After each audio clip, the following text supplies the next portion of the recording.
Hey, American Battlefield Trust members and supporters. I'm standing on a 5.1 acre tract I've never stood on till right now. Why? Because this has been private land, but it might not be that way for too long, especially if you're able to help us out. Between a tract here and more than 120 acres at the Shepherdstown battlefield nearby, both Maryland campaign, we might be able to make some critical saves, both sort of holes in the donut. We'll show you a map of this. But before we get into what this deal is, let's bring on one of our trust interns. This is Evan Portman talking about what's going to set up this fight.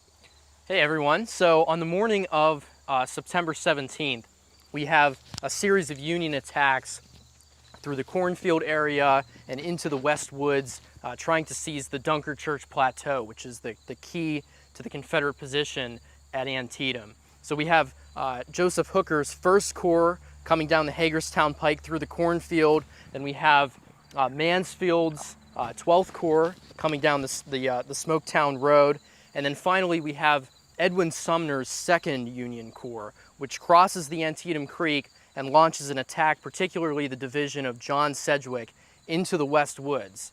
Men from the Philadelphia Brigade under Oliver Otis Howard, along with other men from the division, are going to sweep through the West Woods and push the Confederates back across this area to my right. And as the Union troops take control of the West Woods, Confederates are going to kind of reorganize and get ready to launch a counterattack back into the West Woods and past the Dunker Church. Good, thanks Evan, and let me tell you, this is going to be a powerful counterattack. Before I bring on our next historian here, let's just note that the West Woods are directly behind me. If I were to look behind the camera, we'd be able to see the real farm, 140 acres that the Trust has owned for decades, literally, and there's Park Service land there, there's Park Service land across the road there, and there is American Battlefield Trust land over here and over there as well. So we are at a hole in the donut here, and we are slowly piecing this together. So let's unpack this Confederate counterattack a little bit more. Let's bring on Kevin Pollock, Save Historic Antietam Foundation's licensed battlefield guide here at Antietam.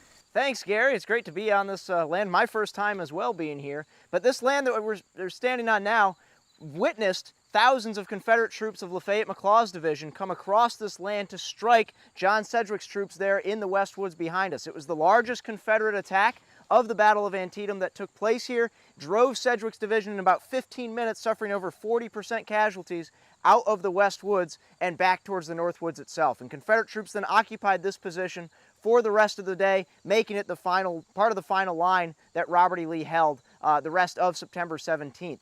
Now at Shepherdstown, once Lee's army did leave Antietam and Sharpsburg and go back across the Potomac River into Virginia, now today West Virginia at the time, they crossed a mile downstream from Shepherdstown at a place called Boatler's Ford.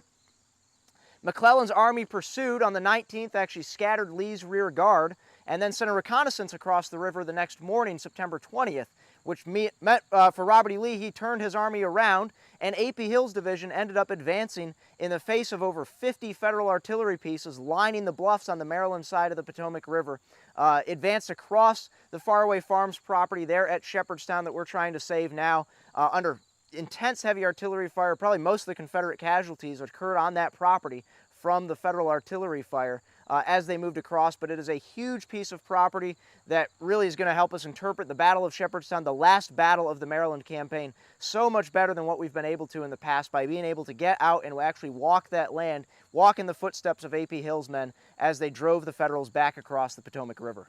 That's great, Kevin. You know, it's incredible to think back. I've been at the Trust 12 and a half years full-time. I was a contractor before that, and I have just watched these Maryland campaign battlefields from Harper's Ferry and South Mountain, Shepherdstown, and here at Antietam. You know, when you all support us and we treat the landowners right, more landowners want to sell to us. And this is the case for a lot of the people around Antietam. This particular one, they are surrounded by preserved land, and we're really happy that they are opting to sell to us if we can raise the amount of funds. We can't make anybody sell to us, so with your support though, we'll be able to close this deal and at Shepherdstown. We'll make sure we are showing you some maps and drone video of this area just so you can see how important this donut hole is. So if you're able to get involved, please do.